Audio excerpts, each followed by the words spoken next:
एक global study point कम competitive classes में आप लोगों का पुनः स्वागत है। आज के इस सेशन में इकोनॉमिक्स का ऑब्जेक्टिव डिटेल्स के साथ बताया जाएगा। आप लोग वीडियो को अंत तक देखें, समझें, उसके बाद आप लाइक कर दें, शेयर करें और सब्सक्राइब करें, जिससे कि और लोगों को भी इसका फ़ायदा हो जाएगा। आते हैं अब हम पहले प्रश्न में। मेरा पहला प्रश्न है, आर्थिक क्रियाओं का उद्देश्य होता है। मतलब कि आर्थिक क्रियाओं का उद्देश्य क्या होता है? क जीविकोपार्जन, ख मनोरंजन, ग उपरोक्त दोनों, या घ इनमें से कोई नहीं। तो विद्यार्थियों, आर्थिक क्रियाओं का उद्देश्य होता है जीविकोपार्जन। ठीक है। अब अगला प्रश्न हमारा है, आर्थिक विकास का गैर आर्थिक कारक कौन है? ऑप्शन क प्राकृतिक संसाधन, ख सामाजिक संस्थाएं, ग तकनीकी विकास, घ मानव संसाधन। तो आर्थिक विकास का गैर आर्थिक कारक है सामाजिक संस्थाएं। अब अगला प्रश्न है, जनसंख्या वृद्धि से आर्थिक विकास की गति खाली स्थान हो जाती है। तो जनसंख्या वृद्धि से आर्थिक विकास की गति जो है, ऑप्शन है क तीव्र हो जाती है, ख मंद हो जाती है, ग सामान्य रहती है और घ कुछ भी नहीं। यहाँ पर ऑप्शन में दो जगह क हो गया, इसको घ पढ़ा जाए, इसको जो है हम लोग घ पढ़ेंगे। तो आर्थिक जनसंख्या वृद्धि से आर्थिक विकास की गति मंद हो जाती है। प्रश्न संख्या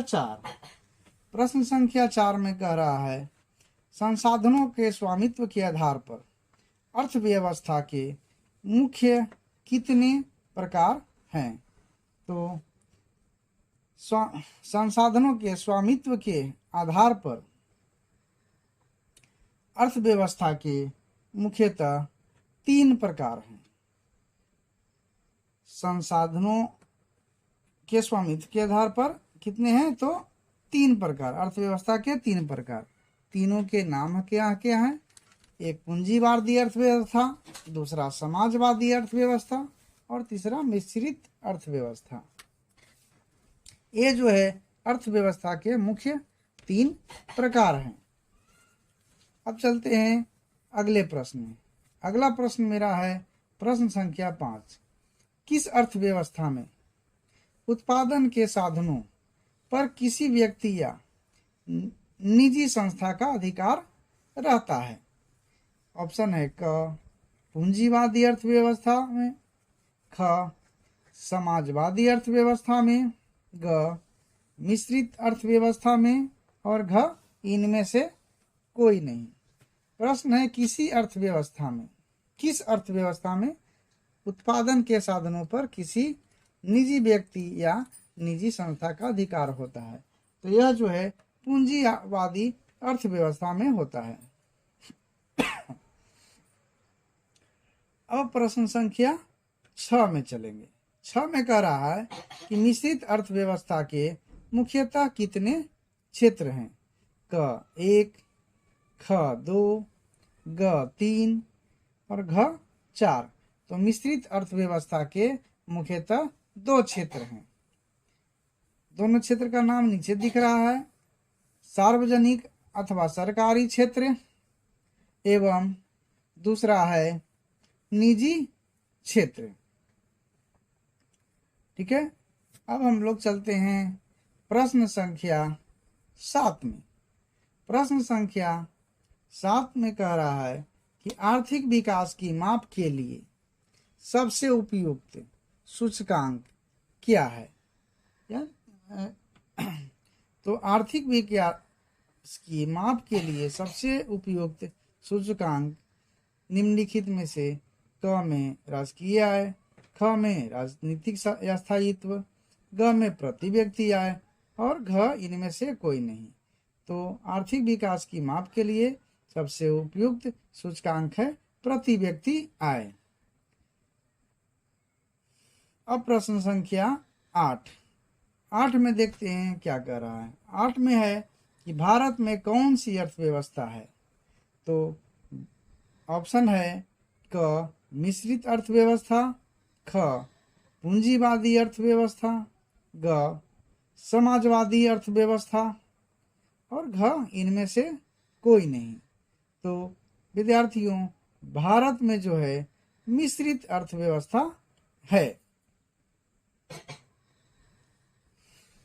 अब प्रश्न संख्या 9 में चलते हैं। प्रश्न संख्या 9 में कह रहा है अर्थव्यवस्था के कितने क्षेत्र हैं। क 2, ख 3, ग 4 और घ अनेक। तो अर्थव्यवस्था के जो है 3 क्षेत्र हैं। कौन कौन है। एक प्राथमिक क्षेत्र, दो द्वितीय क्षेत्र और तीसरा जो है तृतीय क्षेत्र। अर्थव्यवस्था के 3 क्षेत्र होते हैं, प्राथमिक क्षेत्र, द्वितीय क्षेत्र और तृतीय क्षेत्र। अब प्रश्न संख्या 10 में चलते हैं। प्रश्न संख्या 10 में कह रहा है कि किस क्षेत्र को प्राथमिक क्षेत्र कहा जाता है। क औद्योगिक क्षेत्र, ख सेवा क्षेत्र, ग कृषि क्षेत्र और घ इनमें से कोई नहीं। तो प्राथमिक क्षेत्र जो कहा जाता है कृषि क्षेत्र को, कृषि क्षेत्र को जो है प्राथमिक क्षेत्र के अंतर्गत रखा गया है और औद्योगिक क्षेत्र को द्वितीय क्षेत्र के अंतर्गत और सेवा क्षेत्र को तृतीय क्षेत्र के अंतर्गत रखा गया है। अब आगे चलते हैं अगले प्रश्न, प्रश्न संख्या 11 में। प्रश्न संख्या 11 में कह रहा है कि भूमिगत जल कौन सा संसाधन है। विद्यार्थियों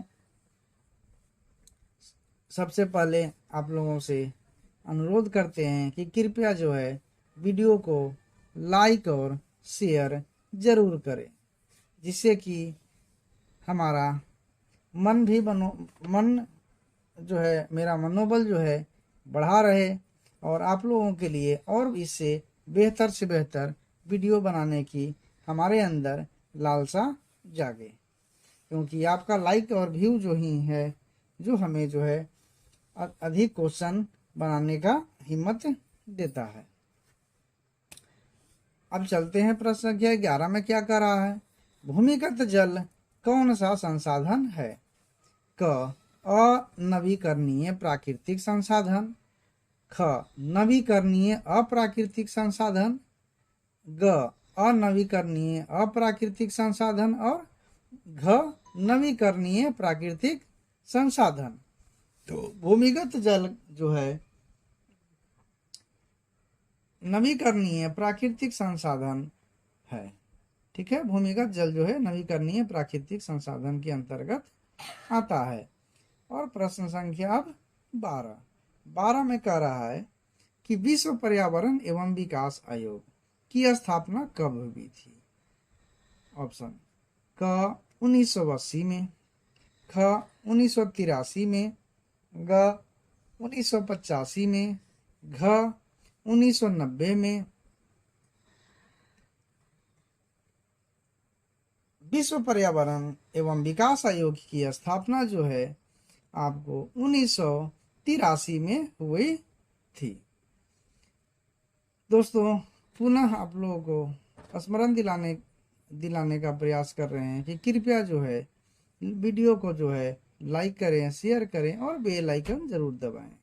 ऑल बेल आइकन को दबाइएगा तो आपको मेरे आने वाला जो भी वीडियो है आपको स्वतः जो है मिलता रहेगा, आपको जानकारी होते रहेगी कि अगला वीडियो जो है हमारा आ चुका है। अब प्रश्न संख्या 13 में चलते हैं। प्रश्न संख्या 13 कह रहा है कि योजना आयोग का अध्यक्ष कौन होता है? क राष्ट्रपति, ख प्रधानमंत्री, ग राज्य का मुख्यमंत्री और घ गृह मंत्री। तो विद्यार्थियों, योजना आयोग का अध्यक्ष होता है प्रधानमंत्री। भारत के जो योजना आयोग के अध्यक्ष होते हैं प्रधानमंत्री। यह जो है अब जो है नीति आयोग में बदल चुका है। यही योजना जो है 2015 में जो है नीति आयोग में बदल चुका है। अब योजना आयोग को नीति आयोग के नाम से जाना जाता है और इसके भी जो अध्यक्ष प्रधानमंत्री ही हैं, क्योंकि केवल ये नाम बदला गया है। अब प्रश्न संख्या 14 में कह रहा है कि भारत का प्रथम पंचवर्षीय योजना का कार्यकाल क्या था?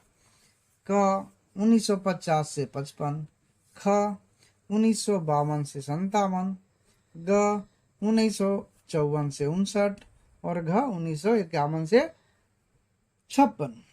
तो विद्यार्थियों, भारत का प्रथम पंचवर्षीय योजना जो है ऑप्शन हमारा घ है, 1951 से 56 तक चला था। उसके बाद अब प्रश्न संख्या 15 में चलते हैं। 15 में क्या कह रहा है कि अविभाजित बिहार के जमशेदपुर में लोहा एवं इस्पात के कारखाने की स्थापना कब हुई थी? ऑप्शन है क 1901 में, ख 1905 में, ग 1907 में और घ 1912 में। तो अविभाजित बिहार के जमशेदपुर में लोहा एवं इस्पात के कारखाने की स्थापना जो है 1907 में हुई थी। अब प्रश्न संख्या 16 में क्या कह रहा है? भारत के वित्तीय या लेखा वर्ष की अवधि है। मतलब कि भारत के वित्तीय एवं लेखा वर्ष की अवधि क्या होती है, मतलब ये कब से कब तक का सेशन रहता है। क 1 जनवरी से 31 दिसंबर, 1 अप्रैल से 31 मार्च, ग 1 जुलाई से 30 जून और घ 1 सितंबर से 31 अगस्त तक। तो विद्यार्थियों, भारत में वित्तीय या लेखा वर्ष की अवधि जो होती है 1 अप्रैल से 31 मार्च तक की होती है। अब जो है प्रश्न संख्या 17। प्रश्न संख्या 17 में कह रहा है कि राष्ट्रीय आय का सृजन होता है। मतलब राष्ट्रीय आय का सृजन किसके द्वारा होता है? क उपभोग के द्वारा, ख विनिमय द्वारा, ग वितरण द्वारा और घ उत्पादक क्रियाओं द्वारा। तो विद्यार्थियों, राष्ट्रीय आय का सृजन जो होता है उत्पादक क्रियाओं द्वारा होता है। अब प्रश्न संख्या 17 में देखते हैं। भारत की राष्ट्रीय आय का सर्वप्रथम अनुमान किन्होंने लगाया था? ऑप्शन है क महात्मा गांधी ने, ख दादा भाई नौरोजी ने, ग जवाहरलाल नेहरू ने और घ सरदार पटेल ने। कह रहा है कि भारत की राष्ट्रीय आय का सर्वप्रथम अनुमान किन्होंने लगाया? तो विद्यार्थियों, भारत की राष्ट्रीय आय का अनुमान सर्वप्रथम दादा भाई नौरोजी ने लगाया था। और दादा भाई नौरोजी ने जो है 1968 में, कब है? 1968 में भारत की प्रति व्यक्ति का गणना जो है जब किया था, तो उन्होंने प्रति व्यक्ति आय की गणना 20 रुपया की थी। अब जो है प्रश्न संख्या 19 में चलते हैं। 19 में कह रहा है कि किसी अर्थव्यवस्था में एक चक्रीय प्रवाह का निर्माण करते हैं। तो किसी अर्थव्यवस्था में एक चक्रीय प्रवाह का निर्माण जो है ऑप्शन है क उत्पादन, ख आय और ग व्यय और घ है इनमें से, इनमें सभी। तो विद्यार्थियों, अर्थव्यवस्था में एक चक्रीय प्रवाह का निर्माण जो है इनमें से सभी, अर्थात जो है उत्पादन, आय और व्यय सभी को मिलाकर होता है।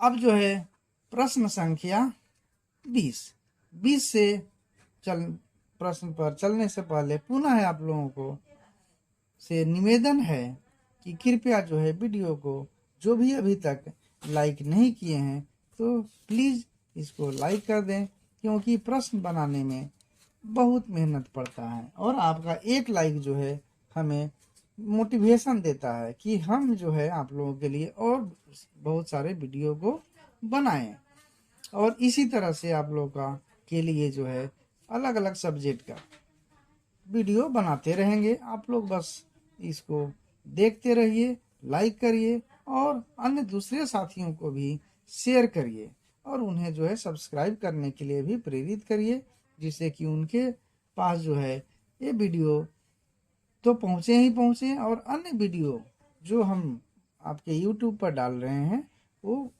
उनको स्वतः प्राप्त हो जाए। अब प्रश्न संख्या 20 पर चलते हैं। प्रश्न संख्या 20 में कह रहा है कि बिहार की आय में सर्वाधिक योगदान किसका होता है? तो ऑप्शन है क कृषि क्षेत्र का, ख औद्योगिक क्षेत्र का, ग सेवा क्षेत्र का और घ है इनमें कोई नहीं। तो विद्यार्थियों, बिहार की आय में सर्वाधिक योगदान जो होता है सेवा क्षेत्र का होता है। ठीक है, अब प्रश्न संख्या 21 में चलते हैं। 21 से पहले देखिए यहाँ पर सबका विस्तृत विवरण दिया हुआ है, जो हमारा है कृषि क्षेत्र, औद्योगिक क्षेत्र और सेवा क्षेत्र, सबके बारे में थोड़ी थोड़ी जानकारी दी हुई है। तो इसके बारे में भी थोड़ा देख लेते हैं। तो कृषि क्षेत्र क्या है? यह प्राथमिक क्षेत्र कहलाता है। कृषि क्षेत्र जो है हमारा जो है वो प्राथमिक क्षेत्र कहलाता है। इसके अंतर्गत कृषि एवं उसकी सहायक क्रियाओं जैसे पशुपालन, वानिकी, मत्स्य पालन, खनन इत्यादि को शामिल किया जाता है। दूसरा है औद्योगिक क्षेत्र। औद्योगिक क्षेत्र को द्वितीयक क्षेत्र भी कहते हैं, कहा जाता है। इसके अंतर्गत क्या है? विनिर्माण, निर्विनिर्माण, विद्युत गैस तथा जलापूर्ति महत्वपूर्ण होता है। मतलब इन्हें जो है इसके अंतर्गत अर्थात द्वितीय क्षेत्र के अंतर्गत यानी औद्योगिक क्षेत्र के अंतर्गत रखा जाता है। देखिए, आपसे पुनः निवेदन किया जा रहा है कि कृपया वीडियो को जो है शेयर जरूर करें। जो आपका कर्सर देखिए घूम रहा है, आपसे निवेदन किया जा रहा है प्लीज शेयर, अर्थात कृपया इसे शेयर जरूर करें। आपके शेयर, एक लाइक से हमारा जो है मनोबल बढ़ता है। अब जो है आगे जो है सेवा क्षेत्र। तो सेवा क्षेत्र में वस्तुओं का नहीं वरन क्या है, सेवाओं का उत्पादन किया जाता है। इसे जो है तृतीयक क्षेत्र भी कहते हैं। इसके अंतर्गत जो है परिवहन, संचार, भंडार, व्यापार, बैंकिंग, बीमा, सार्वजनिक प्रशासन तथा अन्य सेवाओं को शामिल किया जाता है। अब जो है हमारा प्रश्न संख्या 21, इनमें कौन तृतीयक क्षेत्र अथवा सेवा क्षेत्र के अंतर्गत आते हैं? देखिए, अभी तुरंत आपका आ गया जो हम विवरण दिए थे पीछे जो है पिछले पेज में कि सेवा क्षेत्र के अंतर्गत कौन कौन आते हैं, बस उसी आधार पर प्रश्न है। क्या इनमें कौन तृतीयक क्षेत्र अथवा सेवा क्षेत्र के अंतर्गत आता है? ऑप्शन क है संचार, ख है खनन, ग विद्युत और घ गैस। तो सेवा क्षेत्र के अंतर्गत अभी आपने ऑप्शन में देखा कि कौन सा आता है, संचार। पीछे जो है आप पुनः इसको देख सकते हैं कि सेवा क्षेत्र के अंतर्गत परिवहन, संचार, भंडार, व्यापार, बैंकिंग और बीमा, सार्वजनिक प्रशासन एवं अन्य सेवाओं को रखा गया है और हमारे ऑप्शन में भी संचार है। तो सेवा क्षेत्र के अंदर कौन सा आता है? संचार, इनमें से। ठीक है, अब प्रश्न संख्या 22 में चलते हैं। तो 22 में कह रहा है कि इनमें कौन औद्योगिक क्षेत्र में नहीं आते हैं। औद्योगिक क्षेत्र का मतलब क्या हुआ, द्वितीय क्षेत्र। तो औद्योगिक क्षेत्र में कौन सा नहीं आता है, क निर्माण, ख गैस, ग भंडारण और घ विनिर्माण। तो विद्यार्थियों हमने जो है आर्थिक विकास के क्षेत्रों में सभी के बारे में थोड़ी थोड़ी जानकारी प्राप्त की थी, जिसमें आप देख सकते हैं कि औद्योगिक क्षेत्र को द्वितीय क्षेत्र भी कहते हैं और इसके अंतर्गत आता क्या क्या है, निर्माण, विनिर्माण, विद्युत, गैस तथा जलापूर्ति। अब हमारे ऑप्शन में देखिए क्या है, यहाँ पर जो है औद्योगिक क्षेत्र के अंतर्गत नहीं आते हैं, तो निर्माण जो है आता था, गैस भी आता है औद्योगिक क्षेत्र के अंतर्गत और विनिर्माण भी औद्योगिक क्षेत्र के अंतर्गत आता है। बच गया भंडारण। तो मेरे विद्यार्थियों ये भंडारण जो है औद्योगिक क्षेत्र के अंतर्गत नहीं आते हैं, अर्थात द्वितीय क्षेत्र के अंतर्गत नहीं आते हैं। भंडारण जो है आपका तृतीय क्षेत्र के अंतर्गत अर्थात सेवा क्षेत्र के अंतर्गत आता है। अब जो है प्रश्न संख्या 23 में चलते हैं। 23 में क्या कह रहा है, राष्ट्रीय आय का वितरण उत्पादन के कितने साधनों के बीच मौद्रिक आय के रूप में होती है। ऑप्शन है क 2, ख 3, ग 4 और घ 5। विद्यार्थियों देखिए पुनः आपसे फिर से आग्रह किया जा रहा है कि प्लीज लाइक, अर्थात जो भी अभी हमारे प्रिय विद्यार्थी जो कि लाइक अभी तक नहीं किए हैं, कृपया आपसे अनुरोध है कृपया लाइक करें। आपका एक लाइक हमारा जो है एक सेट बनाने का मनोबल देता है, अतः आपसे अनुरोध है कि कृपया प्लीज लाइक करें। अब चलते हैं इसके उत्तर में। राष्ट्रीय आय का वितरण उत्पादन के कितने साधनों के बीच मौद्रिक आय के रूप में होता है, तो यह जो है 4 साधनों के बीच में। कौन कौन ये 4 साधन है, तो भूमि, श्रम, पूंजी और उद्यम। ये 4 साधन हैं जो राष्ट्रीय आय के वितरण उत्पादन के साधनों में के बीच मौद्रिक आय के रूप में होती है। अब प्रश्न संख्या 24 में कह रहा है कि किस उत्पाद की धारणा एक बंद अर्थव्यवस्था से संबद्ध है। क कुल घरेलू उत्पाद, कुल राष्ट्रीय उत्पाद, ग शुद्ध राष्ट्रीय उत्पाद और घ इनमें कोई नहीं। तो विद्यार्थियों एक उत्पाद की एक बंद अर्थव्यवस्था का जो संबंध है जो है कुल घरेलू उत्पाद से है, अर्थात जो है कुल घरेलू उत्पाद की धारणा एक बंद अर्थव्यवस्था से संबंध रखता है। अब प्रश्न संख्या 25 पर चलते हैं। प्रश्न संख्या 25 में कह रहा है कि राष्ट्रीय आय की माप की कितनी पद्धतियां हैं।